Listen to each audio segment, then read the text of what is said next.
Chapter 12 of Revelation is a toughie, but it looks like John has led us across the hall to look at two dioramas from the past, out of chronological order. Here's verses 1 through 6.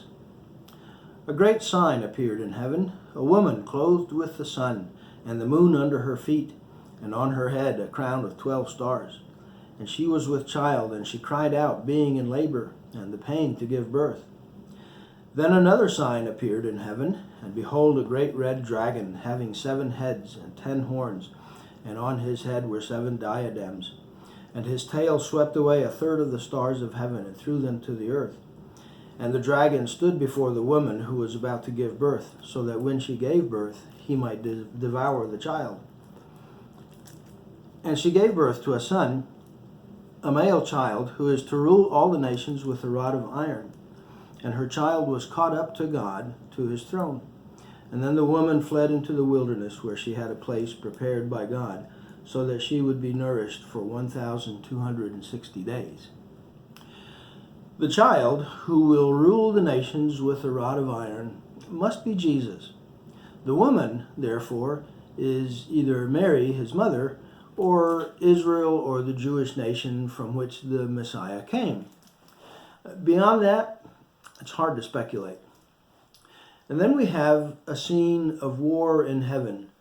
The dragon is defeated, verse 9, and the great dragon was thrown down, the serpent of old, who is called the devil and Satan, who deceives the whole world. He was thrown down to the earth, and his angels were thrown down with him. This is probably not the fall of Lucifer at the time of around the creation, but rather his defeat at the crucifixion and resurrection of Jesus. Because verse 17 tells us the dragon was enraged with the woman and went off to make war with the rest of her children, who keep the commandments of God and hold to the testimony of Jesus. Colossians 2:15 says, when he had disarmed the rulers and authorities, he made a public display of them, having triumphed over them through him.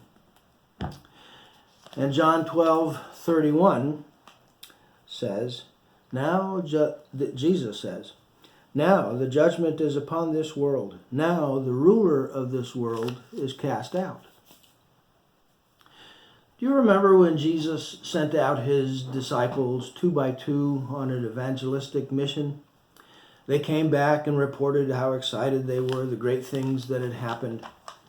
And now we find Jesus' response in Luke 10:17 and 18. The 70 returned with joy, saying, Lord, even the demons are subject to us in your name. And he said to them, I was watching Satan fall from heaven like lightning. This is a tough chapter, and I'd like for us to think about verse 12 a little bit more next week. Here's how it reads. For this reason, rejoice, O heavens, and you who dwell in them. Woe to the earth and the sea, because the devil has come down to you, having great wrath, knowing that he has only a short time. If God wins and Jesus Christ is glorified, why is the devil allowed so much latitude to exercise his wrath on the earth? Chapter 13 may help us a bit in that. So if you get a chance, look ahead at chapter 13 and bear with me in my stumblings through these difficult chapters. God bless your weekend.